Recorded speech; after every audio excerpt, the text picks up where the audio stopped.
네, 세 번째 위생 안전관리 파트 수업 시작하겠습니다. 위생 안전관리 파트 같은 경우에는요, 생각보다 모르는 명칭이라든지, 그 다음에 각종 뭐 세균이라든지 전염병이라든지 뭐 1군, 2군부터 해가지고 외울 게 엄청 많아요. 그래서 이 부분 굉장히 어려워하시는 분들 많이 계십니다. 한식, 중식 뭐 이런 조리사 자격증을 가지고 계신 분들은 이 파트 많이 봤던 부분이네, 쉽네라고 하실 수 있지만 보통은 이 부분에서 굉장히 어려움을 겪으세요. 그만큼 어려운 부분도 많지만 암기해야 될 암기량이 좀 많은 곳이다 라고 생각해 주시면 좋겠고요. 어머, 나만 어렵나 봐 생각하실 필요 없으세요. 이 파트는 누구나 다 어려워하는 파트고 누구나 다 암기하기 힘들어하는 파트니까 내가 잘 안 되더라도 당연해. 여기는 원래 좀 잘 안 돼. 그렇지만 나 이 부분이 안 외워지니까 여기만 조금 더 외우고 들어갈래 라는 마음으로 이 파트를 좀 대해 주셨으면 좋겠어요.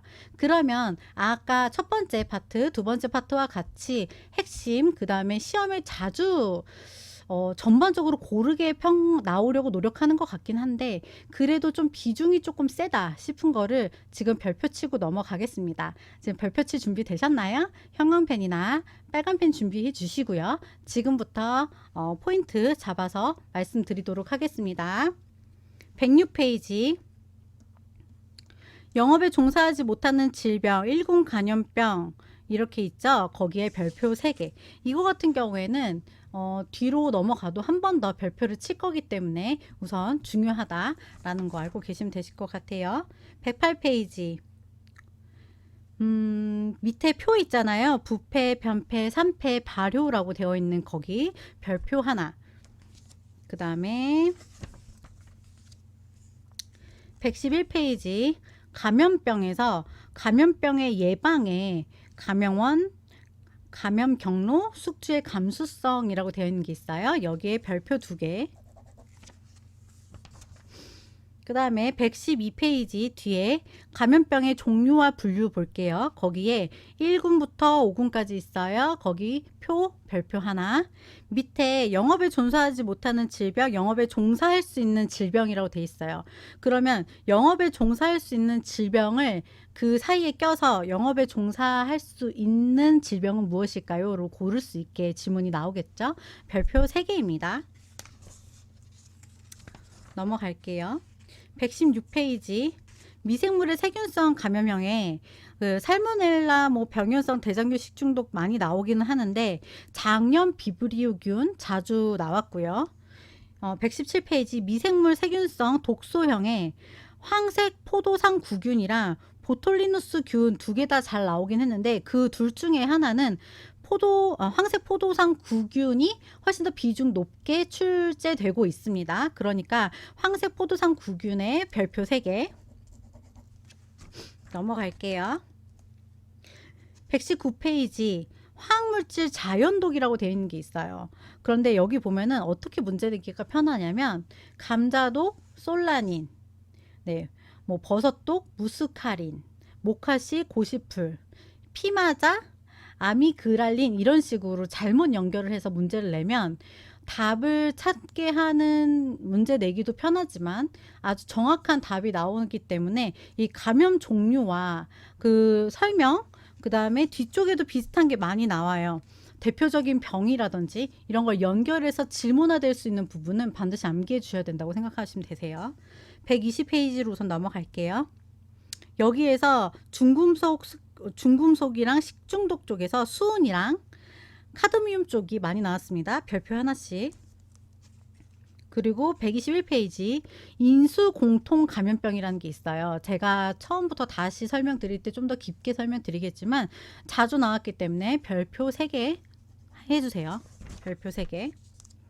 122페이지 살균 소독의 종류 및 방법에서 물리적 살균 소독법이 있고 화학적 살균 소독법이 있어요. 다음 중 화학적 살균 소독법이 아닌 것은? 이라는 질문으로 기출이 된 적이 있기 때문에 이게 물리적 살균 소독법이랑 화학적 살균 소독법 둘 다 암기가 따로 되어 있으셔야 돼요. 이거에 대해서 깊게 풀어져 있는 게 이제 123페이지인데요. 거기서 별표에 자외선 멸균법의 별표 2개, 방사선 멸균법 별표 하나, 우선 요렇게 두 개는 무조건 알고 넘어가셔야 됩니다. 124페이지. 화학적 살균 소독법에서 역성 비누라는 게 있어요. 얘는 역성 비누로만도 문제가 많이 나오지만 역성 비누 플러스 다른 거와 합쳐져서도 헷갈리게 문제가 종종 역성 비누를 어떻게 사용해야 된다. 이렇게 문제가 중간중간 나오기 때문에 얘는 별표 3개입니다. 역성 비누 별표 3개. 그리고 125페이지. 부패 방지를 위한 냉각, 냉장, 냉동법 같은 경우에는 사실 첫 번째 기출 문제로 나왔던 지문이에요. 이게 어디서 나온 건지, 도대체 어디서 지문을 따신 건지, 어떻게 문제가 만들어진 건지 잘 모르겠지만 저희가 공부해 본 바로는 이 내용이 있으면 바로 기출 문제 하나는 저희가 이제 터득을 하게 되는 거예요. 그래서 6번 같은 경우에 그냥 한번 읽어보시면서 어떤 게 좋더라까지만 알고 계시면 좋을 것 같습니다. 이게 어떤 부분이 중요했었냐면요. 126페이지 볼게요. 위에서 5번째 줄 보면 위 그래프에서처럼 이라는 부분이 있죠. 거기 별표 하나 쳐볼게요. 위 그래프에서처럼 최대 빈결성정 뭐래 말이 꼬인다. 최대 빈결정 생성대를 지날 때 얼음 결정이 많이 생긴다. 네, 이게 바로 그 질문의 포인트였어요. 그래서 요 부분을 조금 더 보고 지나가도록 할게요. 127페이지. 식품위생의 목적 4가지 있죠. 거기에 별표 하나. 그리고 129페이지는 식품위생법을 붙여 넣은 거예요. 그래서 쭉 몇 페이지까지 있어요. 저희가 식품위생법이 지금 143페이지까지잖아요. 이거를 전부 다 암기하시면 문제 2개에서 3개 정도 맞추실 수 있어요. 여기에서 지문이 여기서 앞에 129페이지부터 143페이지까지 전부 다 암기를 하시면 보통 질문이 어떻게 나오냐면요. 과태료 500만 원 이하의 내용은, 과태료 1000만 원의 내용은 뭐 이런 식으로 뭐 5년 이하의 징역 또는 5천만 원 이하의 벌금인 경우는 무엇인가 라는 식으로 문제가 나오기 때문에 전체적으로 다 숙지하시지 않으시면은 그 질문은 한두 개는 놓치시게 되어 있어요. 그래서 이거는 저는 선택적인 사항이다 라고 생각하고 싶어요. 이 법을 우선 읽는 것도 어려워하시지만 이 법 안에 있는 내용을 해석하고 전부 다 암기하기 어려워하시는 분들이 많거든요. 그러면 주로 벌칙, 그 다음에 식중독에 대한 거라든지 3년 이상의 징역, 1년 이상의 징역 이런 식으로 몇 개의 포션만 한 개만 외우시는 거예요. 예를 들어서 난 5년만 외울 거야. 5년만 외워가시고 3년만 외울 거면 3년만 외워가시면 그 3년이 정확하면 5년이나 그 앞에 1년 같은 경우에는 제가 조금 어느 정도 감을 찾을 수 있어요. 그래서 어떤 한 몇 년 이하의 징역만 내가 외우겠다 하는 부분을 딱 잡아서 거기만 암기하시는 것을 추천드리고 있습니다. 전부 다 외우시기는 사실상 조금 많이 어려우실 수 있어요. 그리고 145페이지로 넘어갈게요. 145페이지가 해썹이라고 그래가지고 저희가 HACCP 관리 해가지고 이거 엄청 시험에 많이 나올 거라고 기대를 했거든요. 근데 생각보다 빈도수가 그렇게 많지는 않아요. 근데 나오더라도 1단계부터 5단계까지 묶어서 질문 하나, 6단계부터 12단계까지 묶어서 하나. 그래서 준비 단계에 포함되지 않는 것은 내지는 본 단계에 포함되지 않는 것은 이라는 지문으로 많이 나오고 있습니다. 그래서 단계 이름과 내용을 한번 쭉 읽어보시면 아 여기가 준비 단계였구나, 여기가 본 단계였고 그 다음에 나중에 마지막으로 보고를 하는 단계구나로 한번 쭉 읽어보실 수 있습니다. 아주 중요하지는 않은 것 같아서 저는 우선 별표를 권하지는 않을게요. 이 부분이 나올 수도 있고 안 나올 수도 있지만 우선적으로는 그렇게 빈도수가 많은 곳은 아니기 때문에 여기 뒤에는 한번 이해하시고 차라리 앞에 벌금 쪽 라인을 한 번 더 외우시는 게 더 나으실 수 있어요. 147페이지 보시면 도구 및 장비류의 안전점검 한번 쭉 읽어보면은 저희가 뭐가 옳은지 뭐가 틀린지 알 수 있지만 그 중에서 조금 요거는 눈에 조금 익었으면 좋겠다 싶은 거는 220 룩스라는 게 그 하이라이트 돼 있잖아요. 220 룩스에 동그라미 치시고 별표 하나. 이게 220 룩스, 180 룩스, 160 룩스 막 이런 식으로 얘기가 나와요. 그러면 내 눈에 220 룩스가 있잖아요. 그러면은 그거를 고를 수 있기 때문에 저희는 220 룩스 이상의 조명이라는 거는 별표 하나로 조금 기억해 놓고 가겠습니다. 우선 중요한 거는 지금 한번 훑었어요. 근데 꽤 양이 많죠.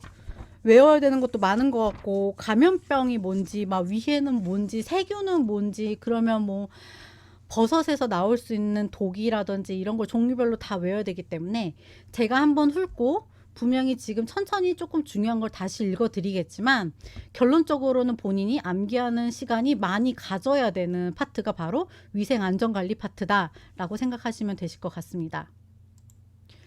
자, 그러면 내용 많이 끌어오셨어요. 자, 이제 우리 다시 앞으로 넘어가서 찬찬히 훑어보도록 할게요. 자, 106페이지 펼쳐볼게요. 106페이지. 매년 1회 건강검진을 받아야 된다. 그거는 바로 우리가 뭘 뜻해요? 보건증을 뜻해요. 보건증을 뜻하며 업장에서는 상시 비치해 두어야 된다. 종종 이런 경우 있어요. 1년에 한 번씩 구청에서 넘어오는데 검사하러 오시는데 그때 어머 보건증 집에 있어요. 뭐 영업 관련되어 있는 영업신고증 집에 있어요. 이렇게 하시면 안 되시고 항상 그 개인적으로 보건증이라든지 아니면은 그런 그 서류들 있죠. 그거는 다 사업장에 두고 계셔야 되는 겁니다. 그러면 이럴 수 있죠. 나는 사장님이고 카페 알바생이 10명이야. 카페 알바생은 보건증 필요 없지 않나요? 하시는데 카페에서 일하는 단기 아르바이트생조차도 또 보건증 항상 필요합니다. 그래서 알바생들의 보건증도 반드시 필요하다. 이거는 저희가 이제 상식선에서 알고 계시면 좋을 것 같아 말씀을 드린 거예요. 영업에 종사하지 못한 질병은 무조건 암기하셔야 돼요. 콜레라, 장티푸스, 파라티푸스, 세균성 이징, 장출혈성 대장균 감염증, A형 감염, 결핵, 피부병 또는 그 밖의 화농성 질환, 후천성 면역결핍증이다. 에요. 요거를 무조건 암기하셔야 돼요. 무조건. 네, 무조건입니다. 얘는 진짜 빨간색. 무조건 암기하셔야 되는 거니까 암기해 주세요. 개인위생은 솔직히 개인위생 관련되어 있는 질문은 헷갈렸어요 하시면 안 돼요. 이거 기본적인 거잖아요. 머리 깨끗하게 묶어주기, 잔머리 보이지 않게 하기. 그 다음에 뭐 향수나 과한 화장을 하지 않고 인조 눈썹이나 땀 같은 게. 그러니까 한마디로 음식물을 딱 받아들였을 때 그 음식물에 머리카락이 떨어지면 안 되겠죠. 뭐 눈곱 같은 거 떨어지면 안 되겠고 막 네일 같은 게 막 떨어져서 음식에 들어가거나 그러면 안 되겠죠. 기본적으로 내가 얼만큼 청결할 수 있느냐의 베이스이기 때문에 이거는 그냥 제가 설명 안 드려도 다 알고 계셔야 되는 거고 바로 한 번에 질문을 보시면 답을 찾으실 수 있으실 거예요. 조금 헷갈려하실 수 있는 게 엄청 큰 업소가 아니라 개인이 운영하는 그냥 일반 개인 업소이신 경우에는 보통 따로 외출복이랑 조리복을 구분해서 놓지 않으시는 경우가 많아요. 그래서 어머 그렇게까지 굳이 할 필요 있어? 이렇게 생각해서 이거를 딱 선택하시는 경우에는 또 오답 처리가 되겠죠. 그러면 우리가 한번 그런 것들 위주로 몇 개만 볼까요? 위생화 장화를 신고 작업장 외부 또는 화장실 등을 드나들지 않아야 한다. 그러니까 신발을 바꿔 신고 외부에 나가셔야 된다. 이런 거예요. 손톱은 짧고 깔끔하게 하고 매니큐어 등을 바르지 않는다. 그죠? 작업 중에는 코를 만지거나 헛기침하거나 머리를 긁는 행동을 하지 않는다. 작업 중에 화장실을 갈 때는 탈의실에서 작업복, 작업모, 작업 신발 등을 다 바꿔 신고 나가야 되는 거예요. 이 작업복 다 입고 화장실 갔다가 오는 거 그거는 안 된다. 이런 거를 좀 헷갈려 하시는 부분들인데 잘 포인트 잡아서 기억해 놓으시면 좋을 것 같습니다.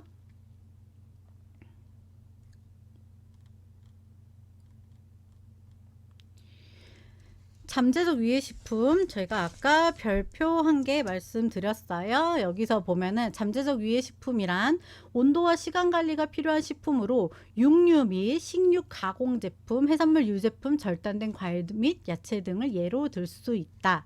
해서 5에서 60도에서 가장 미생물 증식이 높아진다. 그래서 그 잠재적 위해식품에서 쉽게 부패되거나 변폐되는 원인은 미생물 증식의 원인을 많이 둡니다. 그러면 부패, 변폐, 산패를 구분하실 줄 아셔야 되고 부패는 단백질, 변폐는 탄수화물이나 지방, 산패는 지방, 지방식품, 지질식품 이렇게 변폐, 산패 이 세 개를 구분하실 줄 아셔야 되고요. 이 부패, 변폐, 산패랑 발효는 완전 다르잖아요. 발효는 저희가 변질의 종류에 포함되지 않기 때문에 다음 중 식품의 변질 종류에 해당되지 않는 것은 이라는 질문이 나오면 1번 부패, 2번 변패, 3번 편패, 4번 발효. 그러면 4번 발효에 네, 저희가 답이다 하고 정답 마킹을 하면 됩니다. 그래서 읽어볼게요. 부패, 단백질이 분해작용에 의해 아민이나 황화수소 등의 유독성 물질을 생성하며 본래의 여러 성질을 잃고 악취를 발생하여 취식이 불가능해진 현상을 말합니다. 변패, 탄수화물이나 지방 지질 식품이 분해작용에 의해 산미를 내거나 정상적이지 않은 맛과 냄새를 내며 변질되는 현상을 말합니다. 3패, 지방이 공기, 햇빛 등에 방치하였을 때 산소에 의해서 산화되어 냄새와 맛이 변질되는 현상을 말합니다. 차갑고 어두운 곳에서는 산패가 조금 더 지연됩니다. 산소, 빛, 열은 산패를 촉진시키는 요인입니다. 다음 중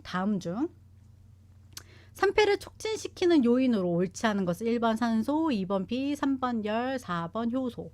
그럼 뭘까요? 4번 효소. 그렇게 하시면 되는 거예요. 보시면 제가 여기 가로 쳐놨던 게 부패는 미생물, 변패도 미생물이죠. 근데 산패는 뭐예요? 공기와 햇빛이에요. 그래서 요거를 구분하는 것을 반드시 이해해 주시고 넘어가셔야 됩니다. 그래서 별 하나 넘어가 볼게요. 여기 질문 있죠? 요것도 한번 읽어보시고 식품 변질에 영향을 주는 인자는 영양소, 수분, 온도, pH, 그다음에 산소 등이 식품 변질에 영향을 준다. 하지만 변질의 대표적인 원인으로는 식품 자체의 효소 작용으로 인한 변질이 있고 미생물의 번식으로 인한 변질이 있어요. 미생물의 번식으로 인한 변질이면 요게 좀 포인트로 많이 나오거든요. 미생물의 번식으로 인한 변질이 흔합니다. 산화로 인한 비타민 파괴 및 지방 산패 등의 원인이 있다. 이렇게 되어 있습니다. 밑에도 종종 질문이 나오기는 해요. 다음 중 호기성균이 아닌 것은, 현기성균인 것은, 이런 식으로 문제가 나오기 때문에 이 산소 부분이랑 미생물 크기까지는 별표 하나 해주시면 좋을 것 같습니다. 이렇게 이 전반적으로 이 챕터에서는 나오고 안 나오고가 큰 틀이 없어요. 전반적으로 골고루 다 암기가 되어 있어야만 그 안에서 내가 틀린 거를 구분할 수 있어요. 이 챕터는 애매하게 외우시잖아요. 그러면 애매하게 헷갈려요. 무슨 얘기인지 아시겠어요? 내가 똑바로 외우지 않으면 내가 다 봤던 거야. 그게 더 문제인 거예요. 내가 저온균과 중온균을 봤는데 애매하게 위에 두 개, 밑에 두 개를 헷갈려서 외워요. 그러면 더 지문을 고르기가 어렵고, 왜 그런 경우 있잖아요. A를 선택했는데 아닌 것 같아서 B를 바꿔서 마킹을 했더니 그게 틀렸더라. 약간 그런 게 이번 챕터에서 많이 벌어질 수 있는 행동입니다. 그래서 정확하게 외우기, 그 다음에 여러 번 달달달달 외우기, 이번 파트에서 굉장히 중요합니다. 암기 많이 하셔야 되고요.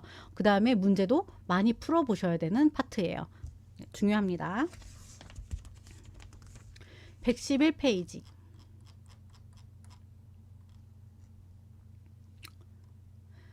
감염원의 예방이라는 게 있는데요. 감염원, 감염 경로, 숙주의 감수성이라는 부분이 있어요. 이 부분 좀 별표 저희가 2개 쳤잖아요. 한번 볼게요. 감염병을 발생하는 3대 요소를 예방하면 되는데 아래와 같다. 감염병을 발생하는 거를 예방할 수 있대요. 뭘로? 첫 번째, 감염원, 환자를 조기에 발견하고 격리하며 치료를 해서 전파를 막는 거예요. 그쵸? 아니면은 감염 경로를 점검하고 제거하고 오염되었거나 의심되는 제품을 폐기하고 설비와 도구들을 소독하여 사용한다. 그죠? 알겠어. 근데 숙주의 감수성이라는 게 되게 와닿지 않는 거예요. 여기서 뭔가 되게 이 문제집에 있을 것 같지 않은 그런 말인 거죠. 감수성이란 단어가. 하지만 숙주의 감수성은 뭐냐면 한마디로 나의 면역력을 뜻해요. 개인의 면역력. 그러니까 숙주의 면역력. 개인의 질병에 맞는 예방접종을 하면서 개인의 면역력을 증강시키면 애초에 감염병을 예방할 수 있다 이겁니다. 그래서 감염원, 감염 경로, 숙주의 감수성을 예방하면 감염병이 예방된다입니다. 이게 굉장히 자주 나왔던 거여가지고 여러분들이 감염병의 예방에 대해서 요 지문 같은 경우에는 반드시 암기해 주셔야 합니다. 자, 넘어갈게요. 자, 감염병의 종류 및 분류 1군부터 5군까지 외우셔야 되는데 제일 중요한 건 1군과 2군이겠죠. 헷갈려요, 항상. 헷갈리는 게 1군인가 2군이기 때문에 1군과 2군을 구분해서 암기해 주시면 됩니다. 1군에는 세균성 이질, 장티푸스, 파라티푸스, 콜레라, 장출혈성 대장균 A형 간염 등. 2군은 디프테리아, 백일해, 파상풍, 홍역, 수두, 일본 내염 등 이렇게 되어 있어요. 요거 1군과 2군을 구분해 주시면 됩니다. 그래서 아까 별표 3개 말씀드렸던 영업에 종사하지 못하는 질병, 영업에 종사할 수 있는 질병에 대한 요 화면이 있죠. 보시면 어떻게 섞이냐면 비감염성 결핵을 여기 위로 끌어올려서 문제를 만들어요. 영업에 종사하지 못하는 질병이 아닌 것은 무슨 뜻이에요? 영업에 종사할 수 있는 질병을 묻는 거죠. 비감염성 결핵, 홍역, 일본 내염, 독감, 두창, 댕기열 등은 일을 할 수 있대요. 그러니까 요 부분을 외우시거나 아니면 요 위에서 밑에까지 전부 다 암기하시거나 요거는 별 3개 무조건 나옵니다. 근데 자주 나오는 거기 때문에 포인트 잡아 드린 거니까 꼭 외우시면 좋으실 것 같아요. 116페이지로 넘어가겠습니다.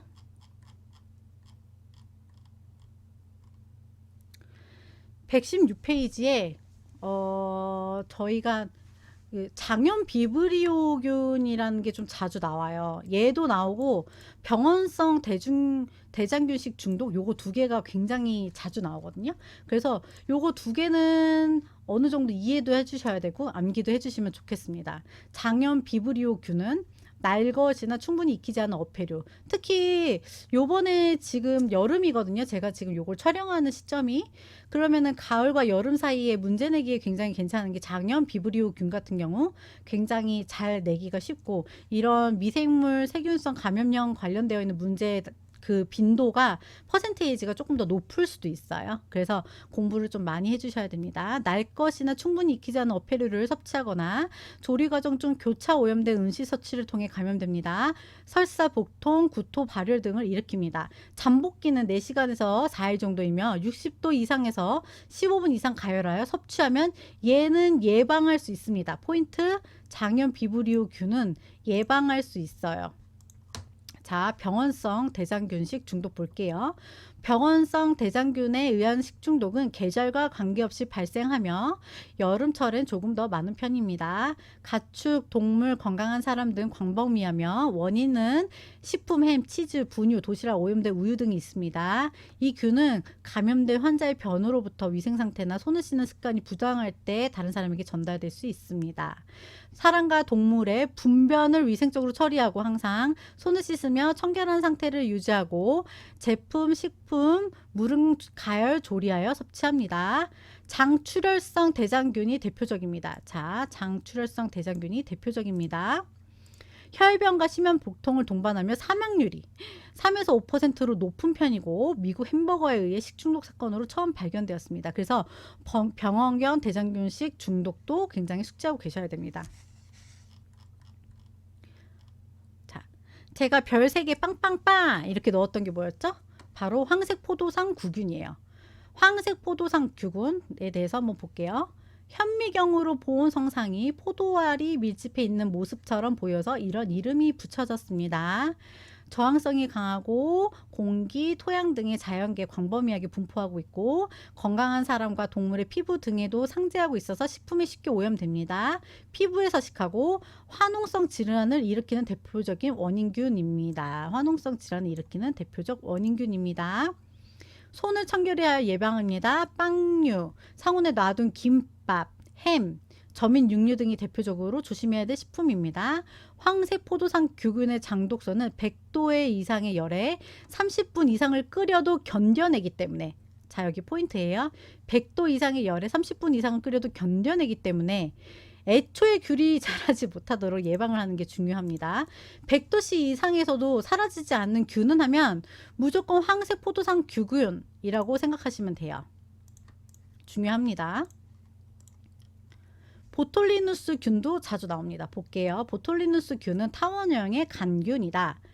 보톨리누스 독은 청산가리, 플로늄보다도 독한 자연계 최고의 맹독이라서 사망률이 높은 세균입니다. 신경마비 증상을 보이며 사망률이 50% 이상의 치사율로 매우 위험한 균입니다. 가정에서 만든 병조림, 훈제 및 진공포장 어류, 구운 감자 등에서 생기며 통조림이 대표적입니다. 100도 이상의 온도에서 20분 이상 가열을 하면 얘는 예방할 수 있다. 이걸로 구분을 해야겠죠, 여러분. 보톨리누스균은 치사율이 굉장히 높아요. 하지만 예방할 수 있다. 가열하면 된다. 입니다. 황새포도상 규균은요.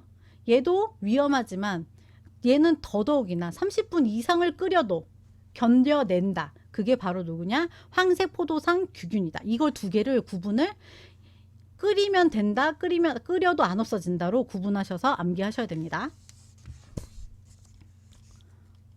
더 내려가 볼게요. 자, 이제 질문으로 만들기 쉬운 아이들이 나왔죠. 감자독이랑 솔라닌을 엮고 모카씨랑 고시풀이랑 연결시키고, 그래서 다음 중 옳지 않게 연결된 것을 모두 고르시오 라고 어렵게 나와도 되는 거고요. 아니면 연결이 바른 것을 고르세요. 연결이 바르지 않은 것을 고르세요 라고 나올 수 있는 부분입니다. 그래서 식물성이냐 동물성도 당연히 구분하셔야겠지만, 이 식물성인 건 뻔히 다 보여요. 버섯 식물이겠죠. 수수 식물이겠죠. 이거는 식물성과 동물성 구분은 되게 편안하지만, 이 옆에 있는 고시풀, 리신, 듀린 이런 거 있죠. 이거 연결해 가지고 다 암기하셔야 돼요. 그래서 별표 하나 칠게요. 나머지도 다 암기하셔야 됩니다. 여기서 제일 많이 나오는 게 수은 별표 하나, 카드뮴 별표 하나 이렇게 치실게요. 수은 지금 몇 페이지 하는 거냐면요. 120페이지 보세요. 120페이지에 지금 표에 중금속 식중독에서 수은과 카드뮴에 별표 하나씩 할게요. 이게 대표적인 병은 미나 마타 병이다 하면 바로 수은. 네. 이타의 병이다 그러면 카드뮴. 이런 식으로 외우셔야 돼요. 요거 두 개는 그렇게 구분하셔야 됩니다. 넘어갈게요. 121번. 이거 많이 나와요. 인수공통감염병. 요거 좀 깊게 얘기 좀 해볼게요. 인수공통감염병이란 동물과 사람 간에 서로 전파되는 병원체에 의해 발생되는 감염병이다. 인수공통감염병은 세계적으로 약 200여 종이 존재한다. 대표적으로는 결핵, 탄저, 브루셀라증, 야토병, 돈단독, 렙토스피라증, 큐열 등이 있다. 여기서 이완 가축이 있죠. 어떤 가축으로부터 발병되고 서로 전파되는지까지. 광우병 소 아시죠 다. 돈단독 돼지, 야토병 산토끼 양. 이런 건 좀 이해하기 쉬워요. 야토병 이렇게 약간 어감이 비슷하거나 돈 하면 돼지 바로 떠올리는 건 좋은데, 여기서 큐열이라든지 뭐 아니면 렙토스피라증이라든지 이렇게 우리가 암기하기 어려운 거는, 내가 생각할 때 나는 요게 좀 헷갈려 하는 거는 당연히 별표 쳐가지고 그 부분은 조금 더 암기하셔야겠죠. 자주 나오니까 별 3개입니다. 인수공통감염병에 대한 설명에 대해서도 질문이 많이 나오고요. 연결시켜가지고 그거를 지문에 섞어가지고 문제로도 많이 나오니까요. 인수공통감염병 별 3개 반드시 암기해 주세요. 넘어갈게요. 살균 소독의 정의. 살균, 미생물을 제거. 멸균, 아이의 무균 상태. 소독은 전파력과 감염력을 없애는 것. 방부는 부패나 발효를 방지하는 것. 이렇게 구분해서 4개를 다 알고 계셔야 돼요. 그래서 다음 중 뭐 미생물의 열에 의해서 물리적인 방법 또는 화학적 방법으로 모든 형태의 미생물을 제거하는 것입니다. 그걸로 맞는 것은요. 1번 살균, 2번 멸균, 3번 소독, 4번 방부했을 때 1번 살균을 고르실 수 있으셔야 되는 거예요. 그리고 소독력의 크기 별표 2개. 별표 2개 할게요. 멸균, 살균, 소독, 방부. 다시 소독력의 크기는 멸균, 살균, 소독, 방부순입니다. 방부가 제일 작은 거예요. 왜냐면 이거는 방지하는 거니까. 그래서 요거 종종 나오니까 저희가 별표 치고 암기할게요. 그리고 또 자주 나오는 게 요겁니다. 물리적 살균 소독법이랑 화학적 살균 소독법을 두 개로 나뉘는데 다음 중 화학적 살균 소독법이 아닌 것은? 다음 중 물리적 살균 소독법이 아닌 것은? 이라는 지문으로 여러 번 나왔어요. 그리고 앞으로도 나올 예정이에요. 그래서 얘 같은 경우에도 5번 살균 소독의 종류 및 방법, 별표 3개. 아까 2개라고 그랬는데 제가 3개로 늘릴게요. 이 물리적 살균 소독법에서는 자외선 멸균법이랑 방사선 멸균법을 당연히 별표 쳤죠. 네, 보시면 되는데 자외선 멸균법에서 도르노선이라는 거에 하이라이트 한번 해주시고요. 그죠? 방사선 멸균법 같은 경우에는 설비가 비싼 것이 단점이다에 줄 한번 그어주세요. 네. 그리고 나머지도 물리적 살균법은 이런 거구나. 화염, 뭐 열탕 소독, 건열 멸균법, 고압증기 멸균법 이거의 특징에 대해서도 문제를 까탈스럽게 내는 어떤 시즌에는 여기에 있는 이거 가지고도 문제 낼 수 있어요. 유통증기에서 20-30분간 1일 1회로 3번 반복하는 멸균 방법은 무엇일까요? 라고 질문하면 당연히 이 지문이 간헐 멸균법 이렇게 나오게끔 문제를 낼 수는 있습니다. 그래서 어느 거 하나도 그냥 허투루 그냥 지나갈 수 없는 파트가 바로 이번 파트라고 계속 말씀을 드리는 거예요. 넘어가겠습니다. 자, 역성 비누의 별표 3개. 아까 말씀드렸죠? 역성 비누는 어떻게 사용해야 되는지, 왜 사용해야 되는지에 대해서 질문이 계속적으로 나와요. 그래서 역성 비누에 대해서 양성 비누에 대해서 한번 보도록 하겠습니다. 과일, 야채, 손 식기 소독에 사용을 합니다. 원액을 200에서 400배 희석해서 사용을 합니다. 보통 비누와 동시에 사용하면 살균 효과가 감소됩니다. 이거 하이라이트. 어떤 분이 선생님 보통 비누로 먼저 씻고 그 다음에 역성 비누로 씻으면 좋지 않을까요? 하시는데 아닙니다. 그리고 이거를 오답으로 해가지고 지문이 많이 나오고 있어요. 보통 비누와 동시에 사용하면 살균 효과가 뭐 증가된다 이렇게 되면 당연히 오답이에요. 그래서 감소된다 라는 거에 포인트 주시고 유기물 존재 시 살균 효과가 감소된다. 무색, 무미, 무해하다. 무독성으로 살균이 강하다. 무독성인데 살균력이 강해요. 많이 사용하겠죠. 그래서 역성 비누 많이 나오니까 요거 별표 3개에서 저희가 암기하도록 하겠습니다. 나머지도 다 읽어보셔야 되고요. 제일 중요한 역성 비누는 반드시 암기하셔야 됩니다.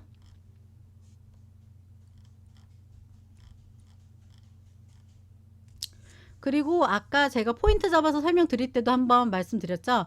위 그래프에서처럼 최대 빈결정 생성대를 지날 때 얼음 결정이 많이 생긴다예요. 그러면 한번 볼게요.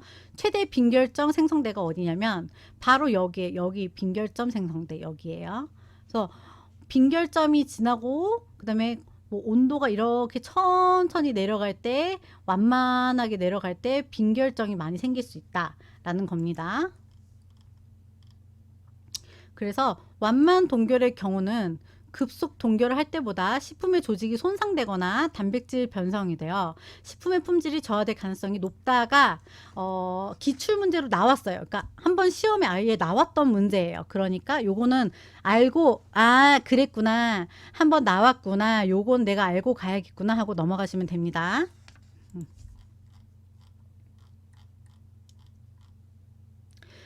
식품위생의 목적 볼게요. 127페이지. 식품위생의 목적은 식품으로 인한 위생상의 위해를 방지한다. 식품에 대한 올바른 정보를 제공하고 식품 영양상의 질적 향상을 도모하고 국민 보건의 향상의 증진에 이바지한다. 이게 비슷비슷한 말같이 만들어진 게 5번 이렇게 나오거나 얘게 3개를 중에서 위생상의 위해를 방지가 아니라 또 뭘로 바꿀 수 있을까요? 위생상의 위해를 아예 뭐 차단 아니면은 소멸시킨다? 뭐 이런 식으로 뭔가 좀 더 강한 단어를 사용한다거나 하면은 이 목적이 변경되거든요. 그래서 요런 거나 아니면은 영양상의 질적 향상이 아니라 뭐 양적 향상을 도모한다. 이런 식으로 나올 경우에도 당연히 오답이겠죠. 그래서 요거 4개는 이해하시고 암기하고 넘어가셔야 됩니다. 아까도 말씀드렸지만 식품위생법은 제가 읽는데도 힘들어 하시는 분들 많이 봤어요. 식품이란 모든 음식물을 말한다. 그런데 여기서 보시면 의약으로 섭취하는 것을 제외한다의 하이라이트. 의약품으로 섭취하는 것도 음식이다 라고 나오는 경우도 있었어요. 그래서 이 위생법상 용어 정리에 1번부터 여기 10번까지는 한 번씩 꼭 읽어보셔야 돼요. 그러면 식품 첨가물 요것도 한번 읽어볼게요. 식품 첨가물이란 식품을 제조, 가공, 조리 또는 보존하는 과정에서 감미, 착색, 표백 또는 산화방지 등을 목적으로 식품에 사용되는 물질을 말한다. 이 경우 기구, 용기, 포장을 살균 소독하는 데 사용되어 간접적으로 식품을 올라갈 수 있는 물질을 포함한다. 기구, 간접적으로 사용하는 물질은 불포함한다 하면은 이제 오답이겠죠. 포함합니다. 물질을 포함한다. 화학적 합성품이란 화학적 수단으로 원소 또는 화학물의 분해 반응 외에 화학 반응을 일으켜서 얻은 물질을 말한다. 기구란 다음 항목의 어느 하나에 해당하는 것으로서 식품 또는 식품 첨가물에 직접 닿은 기계, 기구나 그 밖의 물건 및 위생용품 관리법에 따른 위생용품을 말한다. 음식을 먹을 때 사용하는 거나 담는 것도 기구에 포함된다는 거예요. 그렇죠? 그리고 식품 또는 식품 첨가물을 채취, 제조, 가공, 조리, 저장, 소분 할 때, 그리고 운반, 진열할 때 사용하는 것도 기구로 포함한다. 그러면 운반, 진열할 때 사용하는 것은 제외한다 라고 하면은 어떻게 되겠어요? 네, 그거는 틀린 답이겠죠. 이런 식으로 1번부터 10번까지는 저희가 한 번씩 읽고 넘어가도록 할게요.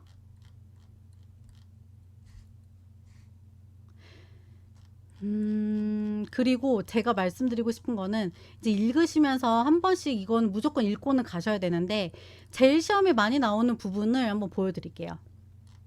시험에 많이 나오는 부분이 조리사, 영양사도 어느 정도 나온 적도 있고요. 그러긴 하지만 빈도가 많지 않은 거에 비해서 암기해야 되는 양이 너무 많아가지고 어렵거든요. 벌칙 부분이 진짜 많이 나와요. 벌칙 부분에서 보면 3년 이상의 징역이에요. 얘는 벌금 없이 그냥 징역 바로 들어가는 거예요. 얘는 1년 이상의 징역. 얘는 10년 이하의 징역 또는 1억 원 이하의 벌금 이런 식으로 나뉘어 있거든요. 이 중에서 시험이 나왔던 게 5년 이하의 징역 또는 5천만 원 이하의 벌금 얘 나왔었고 그 다음에 한 번 더 3년 이하의 징역 또는 3천만 원 이하의 벌금 이거 두 개가 나왔어요. 그래서 요거 두 개를 만약 암기하시고 가시면 나머지 1천만 원 이하의 징역 또는 1천만 원 이하의 벌금을 바르실 수 있는 거예요. 내가 이게 틀렸구나. 이거 아니다. 이건 1천만 원인데 라고 생각하실 수 있는 거예요. 그래서 하나만 외우세요. 1년 하실지 3년 하실지 5년 하실지 적어도 3개 다 외우시면 너무 좋지만 내가 정말 이거 암기가 너무 힘들다 그러면 그 중에서 하나만 선택하셔서 완벽하게 외워서 가시면 시험 문제 푸실 수 있습니다. 이 문제가 보통은 2개에서 3개 정도가 나오고요.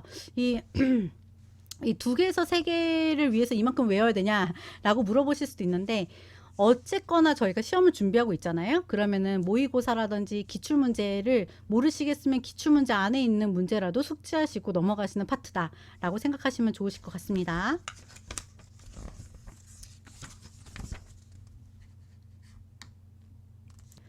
자, 저희가 이제 144페이지 보실게요. 여기에는 저희가 별표 친 게 없잖아요. 그래서 어떤 게 좋을까라고 생각하실 수 있는데 처음에는 HACCP에서 해썹이라고 저희가 얘기를 하는데 그 해썹이 점점 우리나라에서 중요하게 여겨지고 있거든요. 그래서 준비 단계와 본 단계를 제가 이 책에다 넣을 때 이거는 시험 문제 진짜 많이 나오겠다라고 생각했는데 생각보다 빈도수가 낮아요. 네, 그렇게 막 자주 한 번에 2-3개씩 막 나오고 그러진 않아요. 하지만 나올 수는 있기 때문에 어느 부분을 좀 더 많이 보셔야 되는지 알려드릴게요. 저희가 앞에 이 해썹을 하는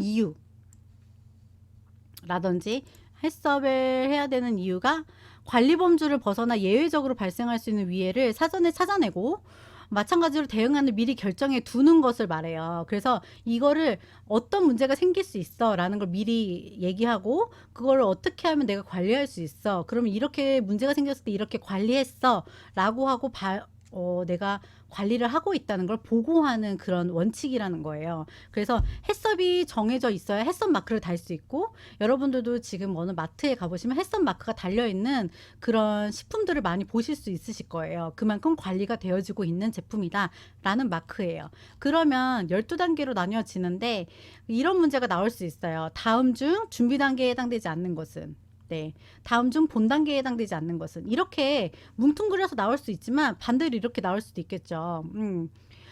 뭐 모니터링, 일반적인 위생관리 프로그램, 개선 조치, 검증 등 모든 단계에서 문서 방법이 포함되고 기록 절차를 수립한다에 해당되는 단계는 이라고 했을 때 본 단계의 문서화 및 기록 유지 단계입니다 라고까지 얘기하실 수 있어야 돼요. 그래서 이 12단계는 어렵지 않기 때문에 전부 다 이해하시고 순서대로 읽고 그 다음에 숙지하시고 넘어가시면 되는데, 빈도수는 그렇게 많지는 않다. 그리고 얘를 제가 문제로 많이 뒤에 풀었고 모의고사에도 많이 집어넣었기 때문에 지금 당장 이해가 안 되시다 하더라도 그 지문과 문제들을 많이 풀어보시면 앞으로 가서 여기가 2단계였구나, 요게 요 단계였구나 느끼실 수 있게끔 구성되어 있으니까요. 어렵지 않은, 얘가 지금 이해가 안 되시면 문제 먼저 풀고 앞으로 넘어오셔도 괜찮습니다. 그리고 안전관리에서 다른 거는 조금 이해가 편해요. 뭐 배임, 절단, 끼임 등 방지하기 위해 작업 복장을 올바르게 착용한다. 뭐 작업자의 숙련도에 따라 작업 속도와 난이도 조절을 해준다. 이런 거는 상식선에서 우리가 뭐 손톱을 깨끗이 한다, 화장을 너무 짙게 하지 않는다, 뭐 인조 눈썹을 붙이지 않는다, 이렇게 그냥 머릿속에 떠오르는 게 옳고 그름이 구분이 되는 것처럼 이 개인 안전 점검 같은 경우에도 문제가 대부분 그렇게 헷갈리지 않은 선에서 나와요. 그런데 장비에서 한번 나온 게 226수 이상을 유지해 주어야 한다예요. 그러면 이걸 한 번도 보지 않으신 분들은 226수여야 되는지 200루스여야 되는지 260루스 이상이어야 되는지 헷갈린단 말이에요. 그래서 제가 하이라이트 해드린 거 226수 요것만 좀 눈에 익히시고 시험장에 가시면 좋으실 것 같습니다. 그래서 지금까지 챕터 설명을 드렸는데요. 제가 포인트 잡아서 알려드린 거 반드시 외우셔야 되고, 앞에서부터 뒤에까지 전부 다 공부를 하신 다음에 문제를 푸시는 거예요. 바로 문제를 풀고 답을 맞추기 시작하시면 이 챕터는 많이 틀리실 겁니다. 암기가 되어 있지 않은 상태에서 문제를 풀면 과도한 스트레스가 올 수 있는 챕터예요. 그래서 이 챕터는 나만 어려운 거 아니다, 모두가 다 어렵다 라는 생각으로, 내가 문제를 못 풀고 있는데 이 문제를 못 푸는 건 당연하다, 내가 앞에 조금 더 외우고 뒤로 가야 되는구나 느끼시면 더 좋으실 것 같고, 그 챕터를 조금 더 꼼꼼하게 보시면서 암기하시고 요 챕터만큼은 조금 많이, 네, 공부하셔야 된다고 설명드리고 싶어요. 지금까지 수고하셨습니다. 감사합니다.